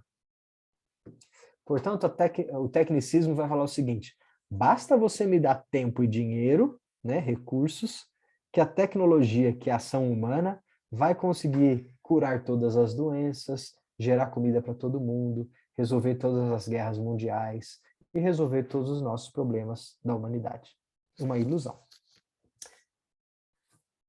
Aí a pergunta que o cristão faz é a seguinte: onde é que está a tua esperança? E você tem que fazer essa pergunta para um adolescente. Por quê? No mundo em que ele vive, onde todos os problemas parecem ter solução na ponta dos dedos, e cada vez mais imerso numa sociedade sempre mais tecnologizada, e com aquela sensação de que se ele fizer, ele vai conseguir transformar e aquilo resolve os problemas, ele pode estar, sem perceber, depositando a sua esperança no lugar errado. Que esse negócio de ir na igreja? Gente, na igreja tem muita gente. Tem gente que me machuca e que me magoa. A tecnologia me permite assistir culto online. Não preciso mais de igreja. Está resolvido o problema aí. Ó. Tecnicismo embutido na igreja. Então, cuidado com a noção de onde você deposita a sua esperança. Porque a geração atual é muitíssimo influenciada para depositar a sua esperança na tecnologia e na ciência, como se elas fossem verdades absolutas e a nossa única chance de salvação. Ok? E quem está falando aqui é um engenheiro, professor de engenharia que trabalha fazendo tecnologia, hein? Não é que eu estou cuspindo no meu prato, não. Eu estou dizendo que temos que fazer boa tecnologia, sim. E se tem um adolescente com vocação para engenharia na tua UPA, mocidade, grupo de adolescentes, incentiva que o garoto e a garota estudem engenharia. Adoraria recebê-lo no banco da universidade. Mas para ser um bom agente da tecnologia, diante da face de Deus. E não depositar suas esperanças últimas lá na tecnologia. Tá bom? Portanto, para resumir essa parte aqui, o tecnicismo, então, ele prega, sem perceber, né, uma ideia de conserto. Ele vai dizer o seguinte: o homem chegará ao mundo perfeito por conta própria, através do desenvolvimento tecnológico. Ou seja, a humanidade tem o controle pela tecnologia. Isso é o que o tecnicismo prega, né? Assim que o tecnicista vive. Agora, qual que é a resposta contrária? É um mundo sem tecnologia? O que o cristianismo tem que combater é então eliminar a tecnologia como se ela fosse o problema? Não. O cristianismo vai trazer uma ideia de restauração. O homem, por melhor que seja a sua tecnologia, continua pecador e nunca aperfeiçoará o mundo por seu esforço.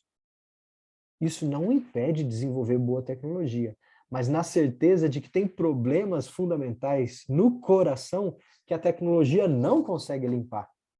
Sempre haverá maldade, corrupção, inveja, lascívia, desejos mundanos. Sempre existirá enquanto Jesus não terminar sua obra redentiva. Mas o cosmos será restaurado por ação de Deus, quem de fato está no controle. Okay? Então, o cristão reconhece que existe um propósito, um telos, uma direção, existe um controle, um governo soberano, não é que Deus perdeu o controle, não. Deus está no controle, mas o ser humano reconhece que, por melhor e mais benéfica que seja a tecnologia, ela é limitada e ela não vai ter chances de mudar quem o ser humano é.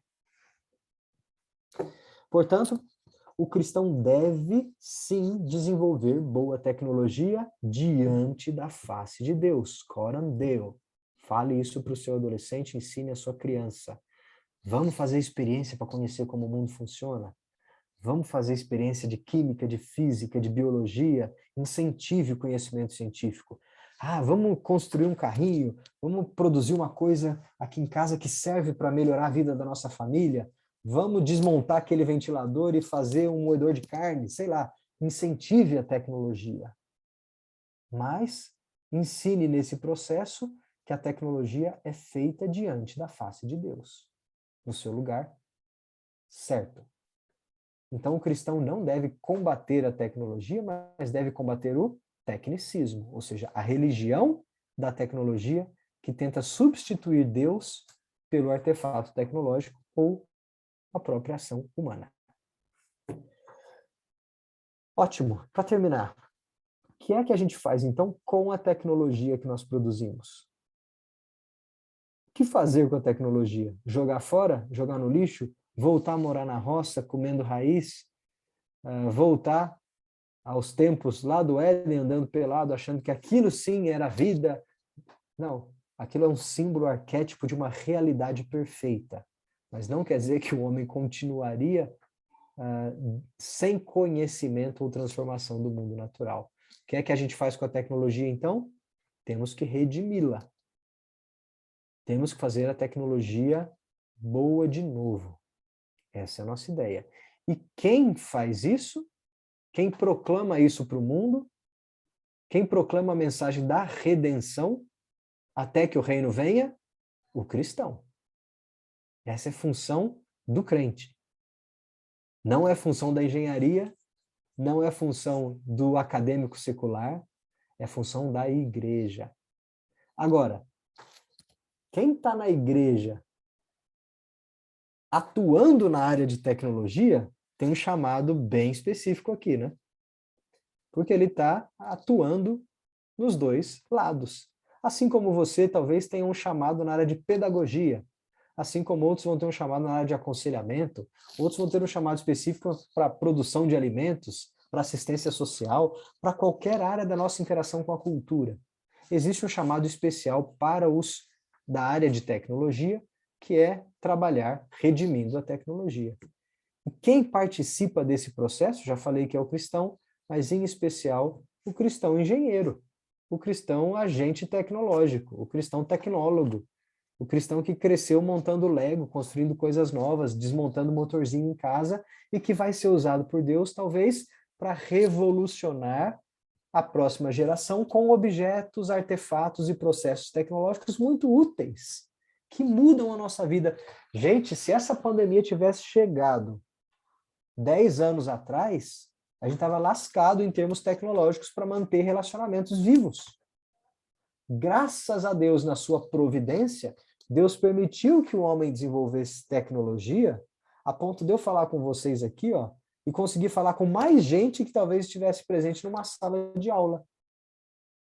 Então tem providência, tem soberania divina nesses processos. Nem tudo é ruim.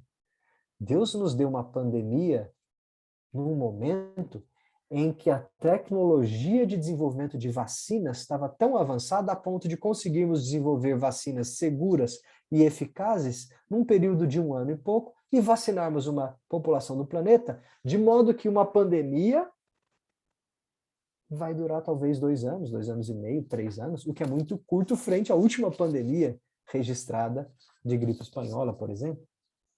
Entenderam as proporções? A gente, lógico, pode ver efeitos do pecado e do mal na maneira como a gente vive, e eles existem. Mas também veja que Deus, na sua providência, nos prepara e nos dá condições de responder aos problemas do nosso tempo com a nossa própria ação abençoada, transformando o mundo natural. Nós participamos desse processo. Isso é bom para o ser humano, define quem ele é. É um corregente, um co-criador, mas glorifica a Deus quando a gente faz isso de forma adequada. Okay? Senão, desonra a Deus. Né? Bom, agora para levantar um paralelo para encerrar a nossa conversa de hoje. Eu quero que você pense num paralelo criação-restauração. Okay? Lá no começo e no final da história. O meio a gente sabe, nós estamos vivendo o meio. Mas nós nunca provamos do começo e estamos na esperança, aguardando, ansiando o final. Como eu falei lá no início, qual que era a ideia, o símbolo, né, o arquétipo, aquilo que aponta para algo maior, mais profundo, do estado de paraíso que o homem vivia na criação? Ora, o símbolo escolhido por Deus na narrativa é um jardim. Um jardim cultivado, que o homem foi colocado lá para cultivar, para trabalhar. Esse era o habitáculo do ser humano. Era nesse jardim, nesse contexto de paraíso, que o homem se relacionava com Deus, uns com os outros e com a criação. E eu gosto demais dos símbolos que estão ali na narrativa de Gênesis, porque eles têm paralelos na Bíblia como um todo, e eles apontam para verdades muito maiores. Então, por exemplo, qual que é o símbolo do mandato espiritual de que o homem tinha um relacionamento perfeito e desimpedido com Deus, lá no contexto da criação? Era quando Deus vinha caminhar e conversar com Adão no cair da tarde, né? Na viração do dia. Gente, isso é um símbolo de um relacionamento desobstruído. O homem se relacionava diretamente com Deus no jardim. Ok? Qual que é o símbolo da perfeição do relacionamento humano? É a Eva e o Adão. Essa é carne da minha carne. Essa aqui é idônea. Com ela eu tenho um relacionamento perfeito. A humanidade se relaciona entre si de maneira harmoniosa. E qual que é o símbolo da criação perfeita do relacionamento do homem com a cultura? É o cultivo do jardim. É o trabalho no jardim, no cosmos. É dar o nome aos animais. É comer do fruto. Ok? Agora, olha que interessante. Lembre que essa linguagem de jardim está num contexto do Antigo Oriente, dos grandes impérios do passado. E naquela época, a coisa mais chique, mais nobre, mais valorosa que um rei poderia ter era o jardim do seu palácio. O símbolo do jardim, para aquela cultura antiga, era, vamos dizer assim, é o terraço gourmet da casa moderna. Ok? O rei que tinha um jardim num palácio, e esse jardim tinha a variedade de plantas que ele trazia dos limites do seu império, os animais exóticos que ele trazia para mostrar o seu poder e a sua influência distante, a quantidade de servos trabalhando, o domínio do rei sobre a natureza, porque o jardim dele era do jeito que ele queria, era bonito. Gente, isso vem até os nossos tempos, não é? Os jardins de Versalhes na França, o jardim da sua casa, e a grama do vizinho é sempre mais verde que a minha. Essas analogias do jardim estão sempre aí até hoje. Manter o jardim bonito é símbolo de controle, de poder, de luxo. E era tão importante que o jardim daquela época era a sala de audiência real. Quando um rei recebia uma comitiva de embaixadores de outro império, ou queria fazer uma reunião importante, não era numa sala abafada, quente, sem ar-condicionado, fedida, com pulgas e carrapatos daquela época, não. Ele caminhava com as comitivas no jardim. A recepção era na beleza do jardim que o rei queria mostrar, a exuberância da sua riqueza. É nesse contexto que a narrativa de Éden está sendo entregue para o povo de Deus. É um jardim do rei. Ok? O jardim é dele. Ele criou. Aquilo ali é o quintal do palácio. Vocês têm que lembrar, lembra das maravilhas do mundo antigo? Os jardins suspensos da Babilônia. Devia ser uma maravilha, que era um palácio real de um grande império. Agora, ali naquele jardim, daquele rei todo-poderoso, quem é que Deus coloca para ser o gerente do jardim? O homem. Para trabalhar o jardim. Para ter audiências pessoais com o rei diretamente. Esse é o símbolo rico e profundo e arquétipo, eu diria magnânimo aí, magnífico do Jardim do Éden no contexto do paraíso. É muito mais do que achar que era um lugar onde o homem bebia água da terra, comia só fruta e ficava entre dois rios ali na Mesopotâmia. Tem uma linguagem geográfica, é óbvio, mas o arquétipo, o símbolo é muito maior, são verdades mais profundas. E as ações humanas no jardim são mais profundas. Quando você estiver ensinando seus adolescentes, crianças talvez ainda não conseguem captar essas coisas, mas adolescentes já conseguem pegar essas coisas. Aponte para as linguagens mais profundas e simbólicas de Gênesis. Mostra que cultivar o jardim não é só botar enxada no chão. É algo muito maior. Agora, por que isso é importante? Eu destaquei tanto essa linguagem do jardim. Porque tem um paralelo na restauração. Se o jardim é o contexto de paraíso perfeito, de habitáculo perfeito do homem, onde os mandatos são exercidos sem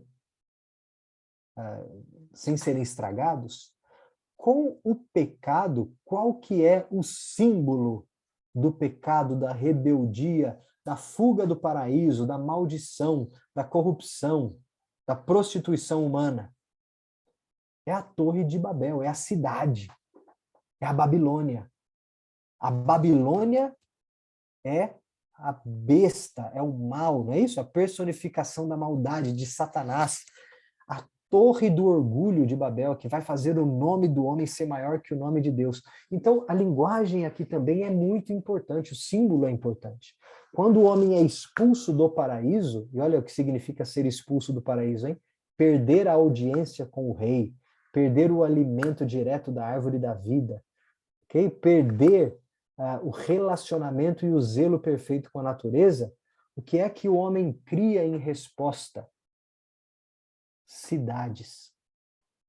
É a forma de viver nesse mundo caído de uma maneira menos dolorosa, tentando ter relacionamentos sociais, tentando achar justificativa para a sua adoração, de modo que a torre aponte para o céu, porque eu quero adorar a mim mesmo, e vivendo de uma maneira corrompida, estragada com a natureza, com o mundo criado. Então a cidade entra aí como um artefato humano. O jardim não foi criado pelo homem no Éden, o jardim foi criado por Deus. A cidade foi criada pelo homem. Essa é a linguagem. De novo, não estou falando que cidades são coisas ruins, nem más, tá bom? Eu estou usando uma linguagem daquela época.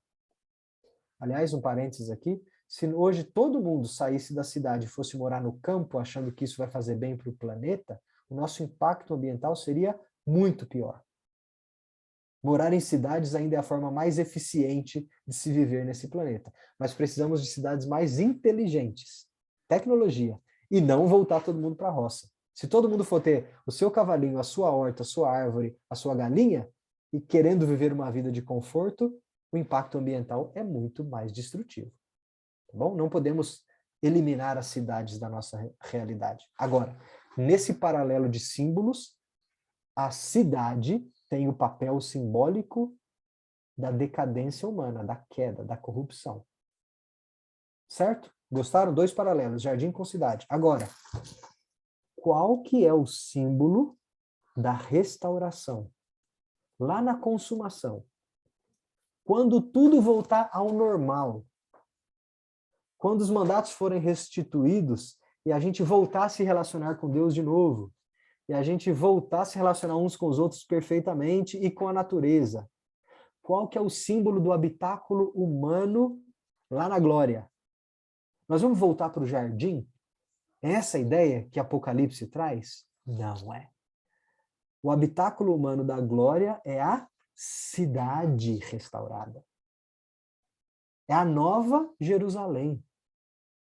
Gente, isso é lindo demais, esse paralelo, porque Deus está dizendo assim, ó, eu pus vocês no jardim. Vocês foram lá, estragaram e fizeram uma cidade.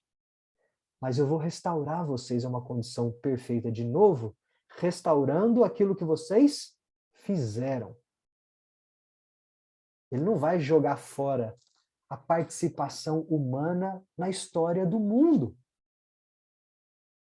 Ou seja, na ideia da Nova Jerusalém como habitáculo humano para a eternidade, está envolvida a ação humana, o trabalho humano, a tecnologia de transformar o mundo natural. Lá na Nova Jerusalém é o símbolo do maior artefato humano, as cidades.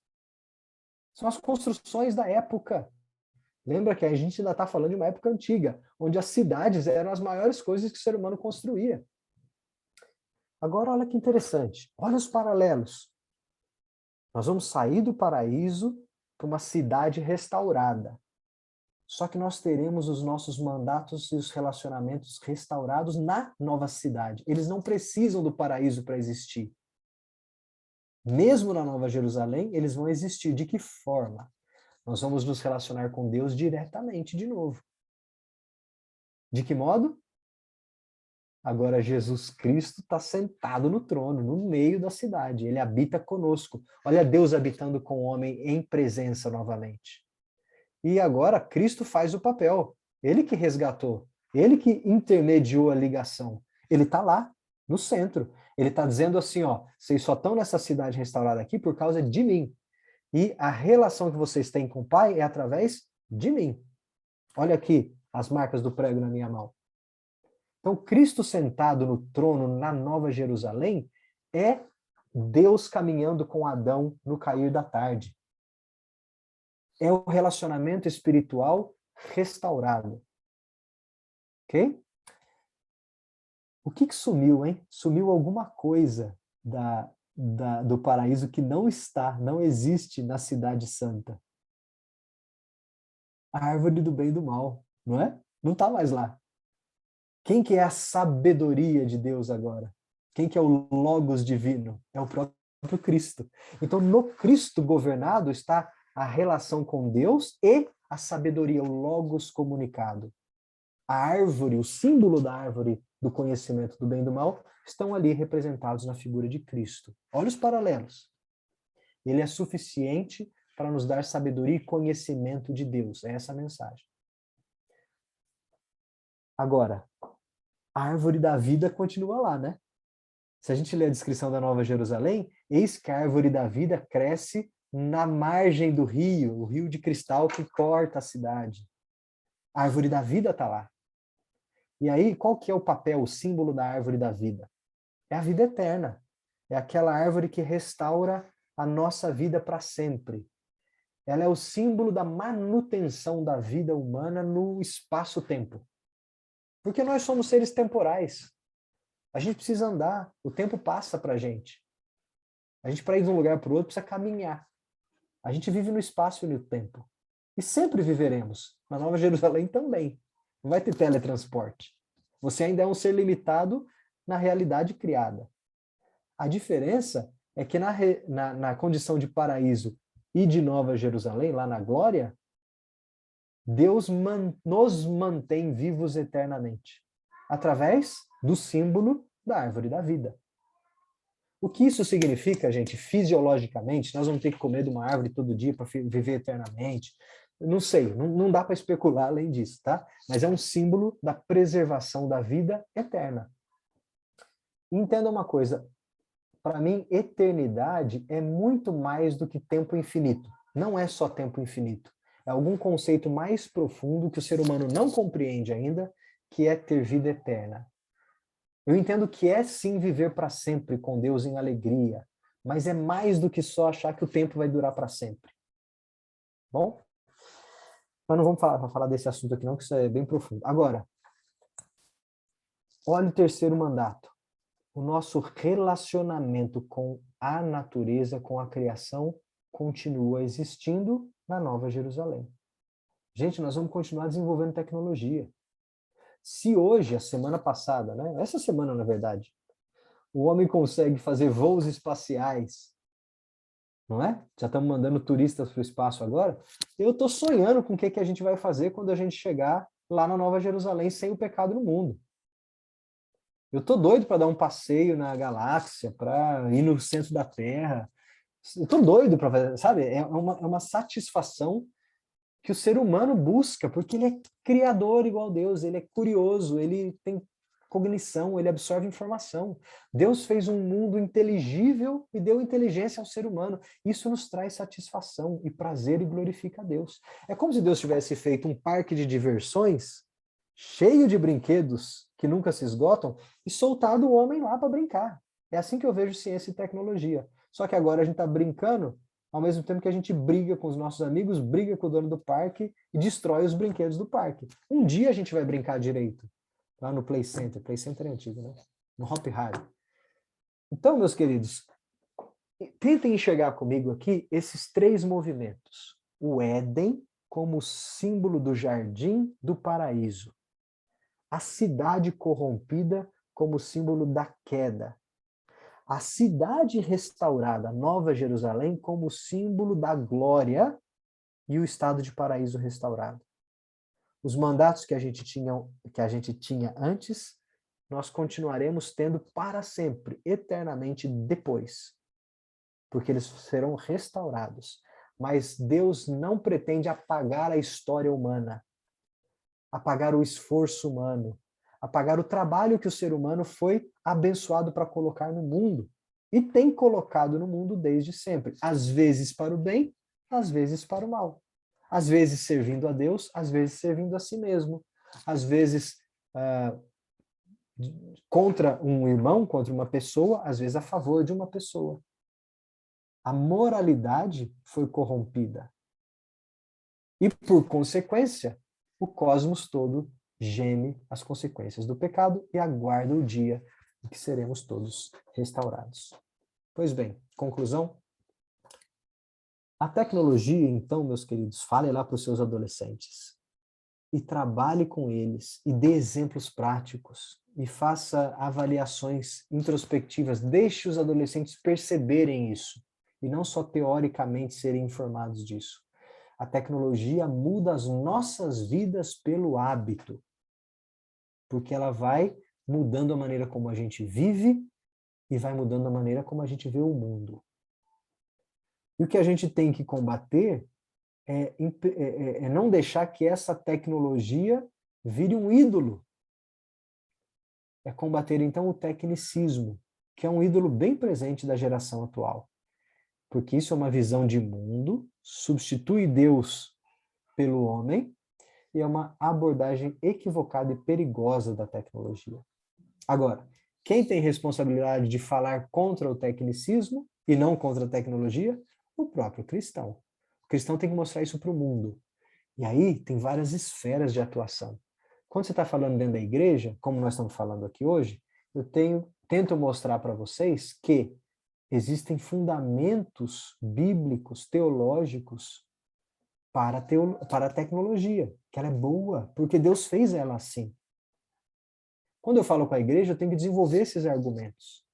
Agora, quando eu falo lá na USP, com os meus colegas engenheiros e professores, esses argumentos não colam, porque eles não têm a mente de Cristo, eles não foram reformados, renovados e regenerados ainda. Mas isso não tira de mim a responsabilidade de brilhar a luz de Deus, mostrando que a tecnologia vai resolver tudo, não vai. Eu tenho que falar na linguagem que o acadêmico, o engenheiro, o secular entende, mostrando para ele, vem cá, você vai botar a sua esperança toda na tecnologia? Olha o que ela faz. Tem hora que ela pende para o mal. Como assim ela vai dar conta de tudo, então? Tem um problema filosófico aí. E aí você pode usar séries como Black Mirror, filmes clássicos aí de Admirável Mundo Novo, Invasão dos Aliens não sei da onde, Armageddon, né? Aqueles filmes todos lá que os engenheiros salvam a história no final por causa da tecnologia, são motivos para nossa reflexão. E às vezes a linguagem que você tem nas mãos não é uma linguagem teológica de quem já conhece a Cristo, mas é uma linguagem secular sem deixar de ser verdadeira. Porque a verdade é a verdade de Cristo. Que o tecnicismo é um ídolo e é uma visão equivocada da realidade, é uma verdade que o cristão tem que anunciar. Bom, quem quiser ler mais a fundo desse assunto e estudar um pouquinho da filosofia da tecnologia e como ela se relaciona com o cristão, o título desse livro que eu já falei é Fé, Esperança e Tecnologia, né? Então dá para ver aqui nessas duas palavrinhas, esperança e tecnologia, a ideia de tecnicismo e justamente fé cristã e fé na tecnologia como a ideia religiosa. Vale a pena, é um bom livro, principalmente para quem é da área de tecnologia. E para quem quer saber mais da interação entre fé e ciência, de forma, como eu estou falando hoje com vocês aqui, de forma mais fundamental, né? Daquilo que é fundamental. Não é ficar falando de polêmica científica, não é ficar brigando se a Terra gira em volta do Sol, o Sol gira em volta da Terra. Sabe aquelas briguinhas bobas que todo mundo acha que interação fé e ciência é aquilo? Não é aquilo. Interação fé e ciência é muito mais profundo. É tão profundo quanto a gente foi aqui hoje na nossa interação fé-tecnologia. Não é só ficar falando, o celular faz mal, o celular faz bem. O celular corrompe a vida do crente porque tem pornografia. Gente, isso é tão superficial que é não tratar do problema. Então, para quem quer tratar do problema e construir uma base sólida para o seu adolescente, para que lá na frente ele não tenha problemas ou minimize os problemas quando as questões científicas e as questões tecnológicas baterem a porta, venha participar conosco da ABC2. Aqui a gente gosta de tratar nesse nível de fundamentos. É dar uma base sólida para que depois a pessoa possa construir a sua relação sadia com a ciência e com a tecnologia diante da face de Deus. O moto da ABC2 é o Salmo 111:2. Grandes são as obras do Senhor, dignas de estudo para quem as ama. Bom, aqui está o site cristãosnaciencia.org.br. Fiquem à vontade, tem muito material lá, tem muita palestra, tem muito texto, tem reuniões de grupos locais, tem material para a escola dominical, tem treinamento, tem curso de pós-graduação reconhecido pelo MEC, tem curso livre de fundamentos, tem bastante coisa e tem séries de livros já, com mais de 15 livros muito interessantes sobre todos os tópicos de interação entre fé e ciência. Daqui atrás, essa coleção atrás de mim. Então, eu agradeço vocês demais a atenção.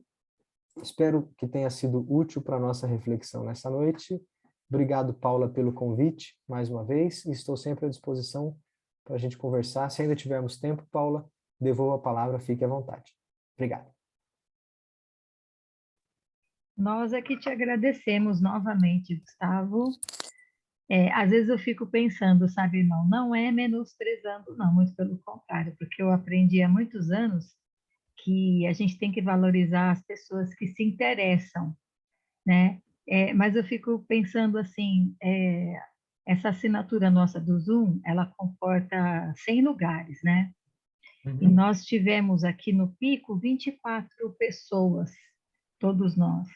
Então, quer dizer que nós tivemos aqui 76 lugares que ficaram vagos, não é?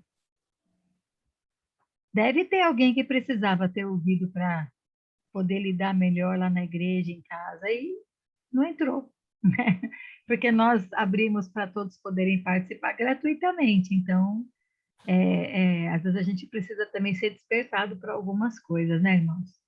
Mas como vocês estão aqui, participaram, ouviram, vocês vão replicar isso, né? Então, de 24, nós vamos alcançar 48, 96, até mais, né? Porque é nosso papel, a partir daqui, não alimentar o tecnicismo, não é isso, Gustavo? E prestar atenção, Isso porque às vezes aí. a gente coloca o nome da tecnologia como se ela fosse vilã, e aí também é uma visão errada, né? Que a gente não pode desenvolver. Claro. tudo com muito bom senso, né? Tudo com muito bom Exatamente senso. isso. Na terça-feira nós tivemos um módulo de um curso avançado nosso, que o módulo chama-se Geração Digital. E uma Tá. das frases que nós trabalhamos lá foi a seguinte, de Cherry Turkle.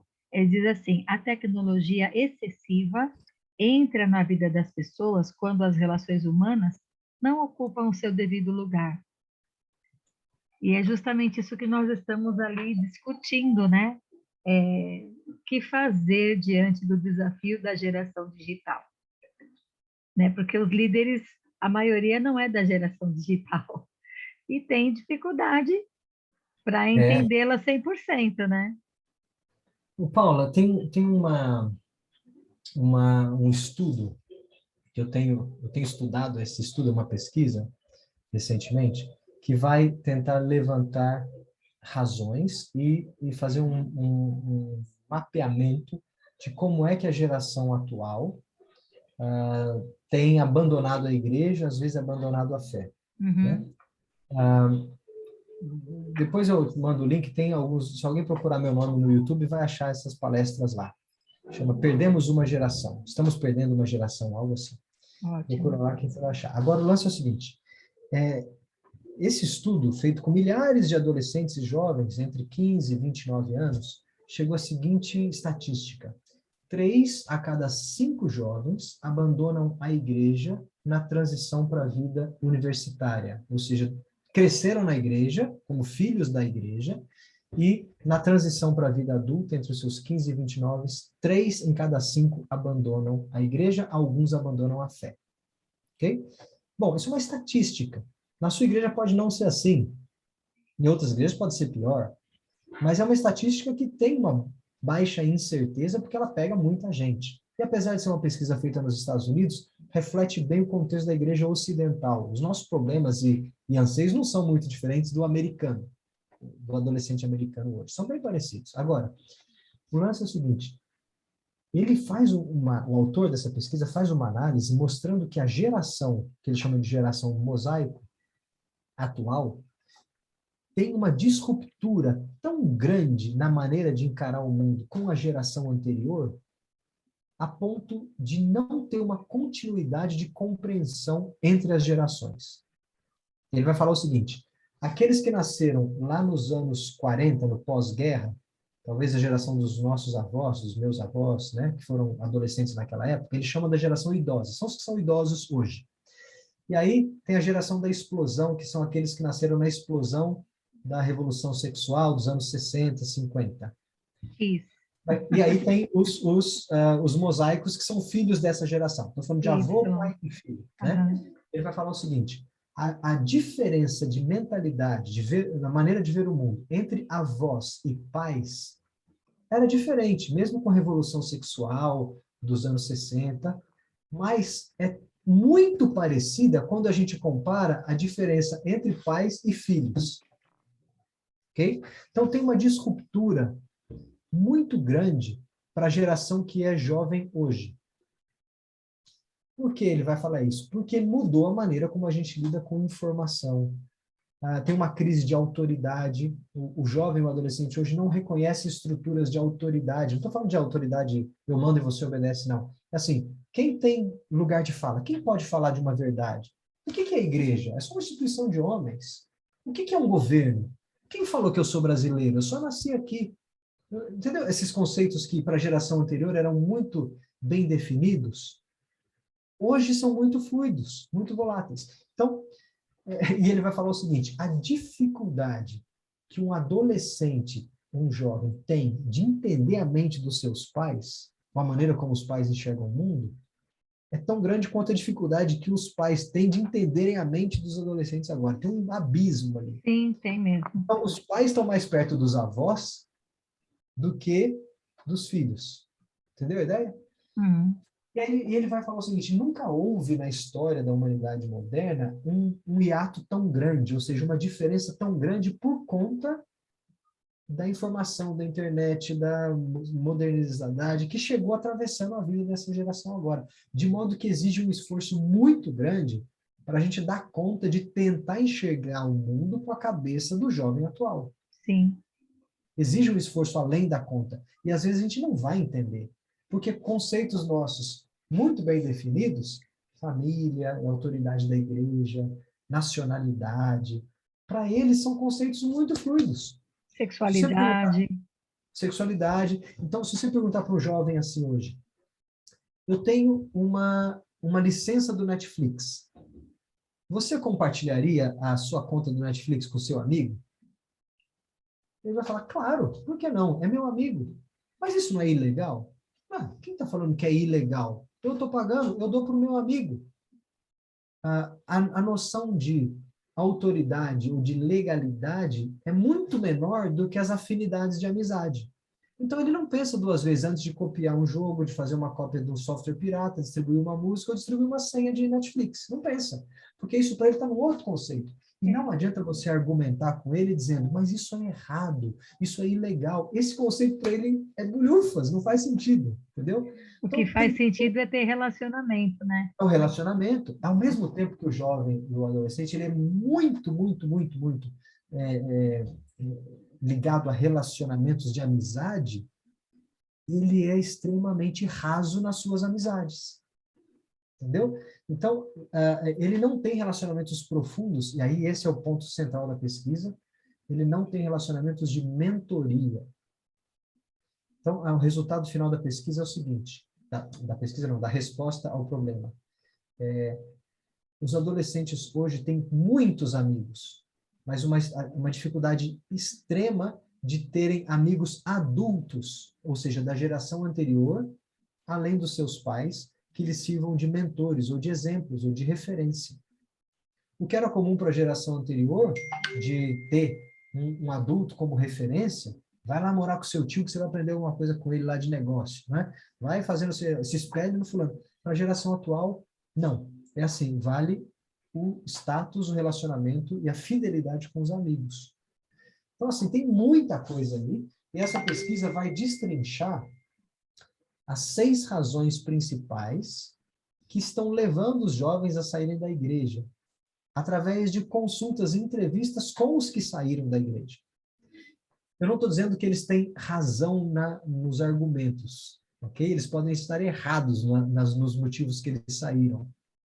Mas, se a gente quiser entender o porquê é que eles saíram para poder prepará-los antes, para que eles não usem esses argumentos, você tem que entender o porquê é que eles saíram.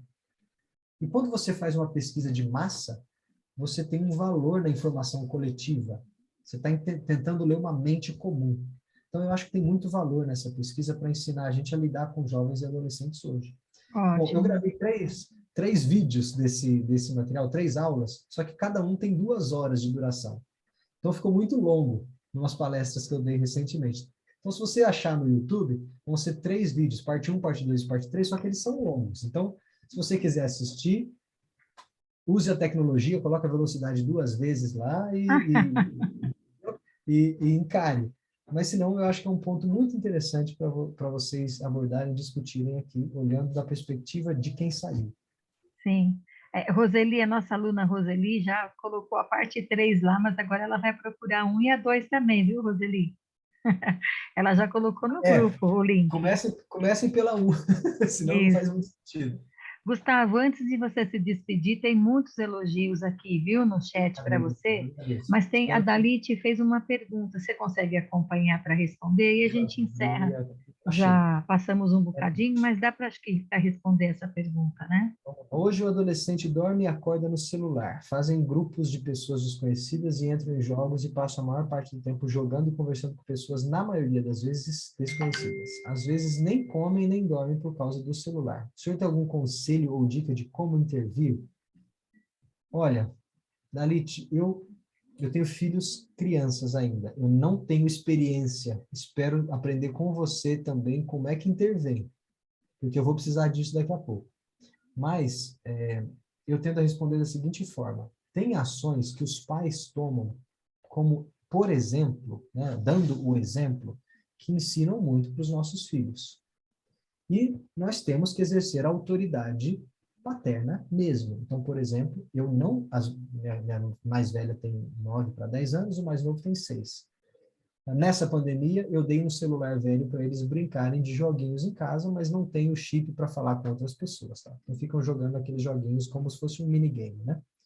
Mas eu limito o horário. Eu não deixo eles levarem o celular para o quarto. Mas para fazer isso, eu também não levo o meu celular para o quarto. O meu celular fica carregando aqui no escritório durante a noite. Excelente. Uhum. Eu tenho um rádio relógio que me acorda de manhã, ainda sou velha guarda lá, tal. Mas eu não preciso ficar olhando o celular até a hora de eu fechar o olho para dormir. Eu não preciso acordar com o plinzinho dele de noite quando alguém me manda uma mensagem de um gatinho fazendo boa noite no WhatsApp, né? E eu também não quero que os meus filhos fiquem me vendo o tempo todo com o celular. Não. Então, quando a gente está aqui em casa e agora é tempo de pandemia, eu estou com os meus filhos mais do que o normal, eu largo o celular no escritório porque eu preciso tirar tempo para brincar com eles sem celular. Eu sei que é inevitável que eles utilizem mais o celular conforme fiquem mais velhos. E a minha mais velha já está usando bastante do Hangout aí para poder falar com as amiguinhas da igreja, amiguinhas da escola. Porque ela sente a necessidade de ter amigas, isso é natural.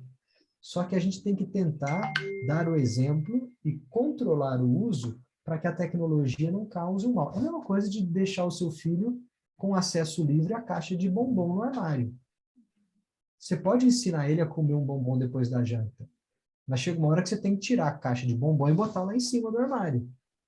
E você também não vai comer uma caixa de bombom sozinho na frente dele. Não faz sentido pedagógico. Então, pensa assim, naquilo que a gente está ensinando por exemplo, né, através do exemplo, a gente tem que ser muito firme para policiar nós mesmos.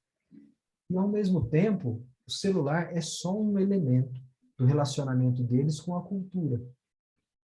Usa o celular para ensinar que eles têm que ter boas amizades, mas também mostra que nem todas as amizades são boas através do celular.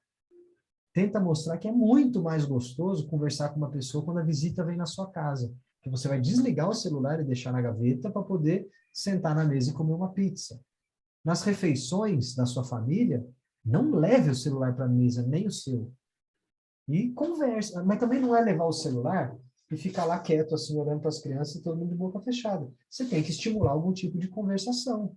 Tem que perguntar como é que foi, o que você aprendeu na escola hoje, tem que provocar risada, tem que fazer uma piada, porque a criança tem que preencher esse espaço do celular com outras coisas que também dão prazer e satisfazem, né?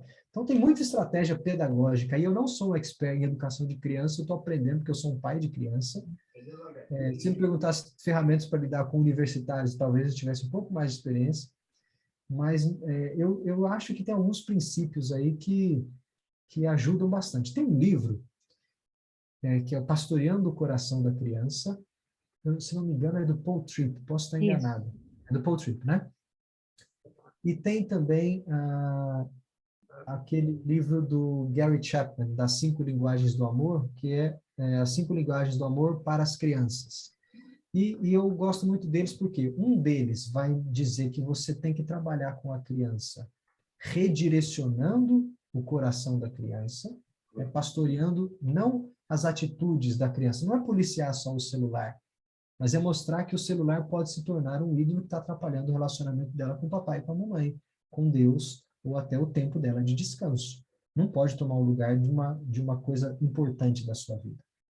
Então, esse livro ajuda a gente a dar ferramentas para pastorear o coração da criança.